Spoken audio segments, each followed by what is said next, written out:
विदिशा में शनिवार को इमामबाड़े में हर वर्ष की तरह इस वर्ष भी ईद की नमाज पढ़ी गई। इस दौरान सभी सिया समाज के लोग मौजूद रहे।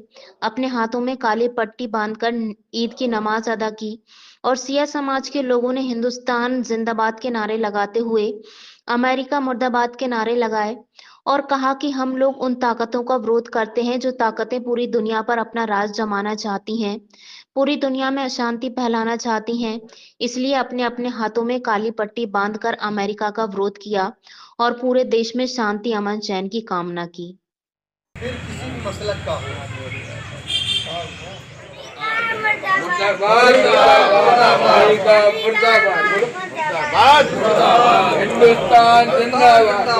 ईद के शुभ अवसर के ऊपर और इस शुभ अवसर पर पूरी दुनिया के लिए शांति की हम लोगों ने कामना की कि तमाम दुनिया में शांति और अमन कायम रहे।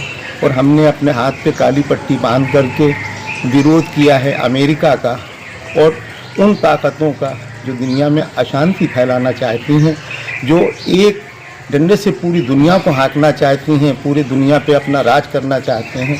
सर, ये विरोध है उन लोगों के लिए जो तमाम रुए ज़मीन पर इंसानियत की दुश्मन हैं। जिस तरीके से अमेरिका ने बात करते हुए और जिस तरीके से बात करते करते ईरान के ऊपर हमला किया, हम लोग इस भारत की पवन भूमि से उनके लिए बहुत सख्त इस बात की मजम्मत करते हैं, इसका विरोध करते हैं कि आप बात करते हुए किसी देश के ऊपर हमला कर देते हैं और हमला करने के बाद उसको नेस्त नाबूद करने की बात करते हैं। ईरान ने तो परमाणु बम बनाया नहीं है। ईरान तो कहता है मैं परमाणु बम मेरे पास नहीं है। तो अगर उसके पास नहीं है तो उसके ऊपर हमला क्यों करा गया?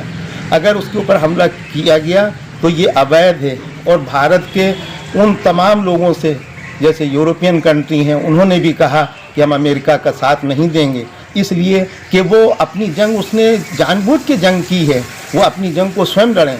आज तमाम वो लोग जो इस जंग की मुखालफत कर रहे हैं वो इस धरती के सच्चे सपूत हैं। और जैसे हमारे भारत की सरकार ने जो स्टैंड लिया है, हम सारे भारतवासी अपने सरकार के साथ हैं और हम हिंदुस्तान जिंदाबाद का नारा लगाते हैं।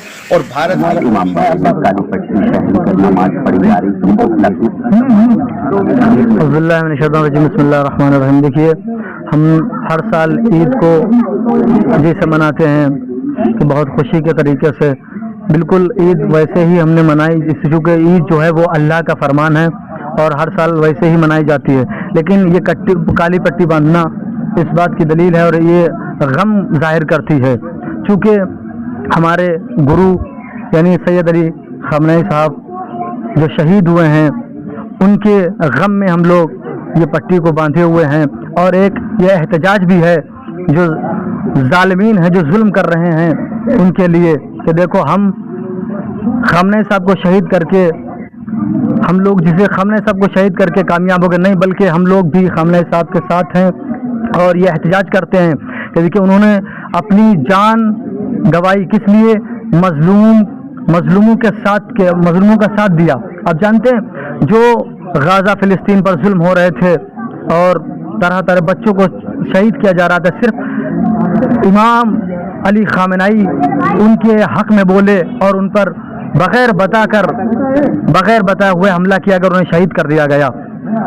और हमारा मज़हब ये सिखाता है कि देखिए, मज़हब कोई सा भी हो, लेकिन जहाँ पर इंसानियत के नाते, यानी ख़ामनेई साहब ने जो जान ख़ामनेई साहब की गई वो इंसानियत के नाते, उनका कोई झगड़ा नहीं था, बल्कि मजलूमों पर जुल्म हो रहा था, उन्हें मारा जा रहा था, उन्हें काटा जा रहा था। इसी वजह से ख़ामनेई साहब ने अपने हाथ को बुलंद किया और जालिमों ने उनको शहीद कर दिया। क्या चाहते हैं? मैं चाहता हूँ कि जो ये एहतजाज हो रहा है और हमारी ये आवाज़ पहुँचाई जाए, ये जुल्म हो रहा है ईरान पर, चूँकि वो इंसानियत के नाते, चूँकि वो एक सबकी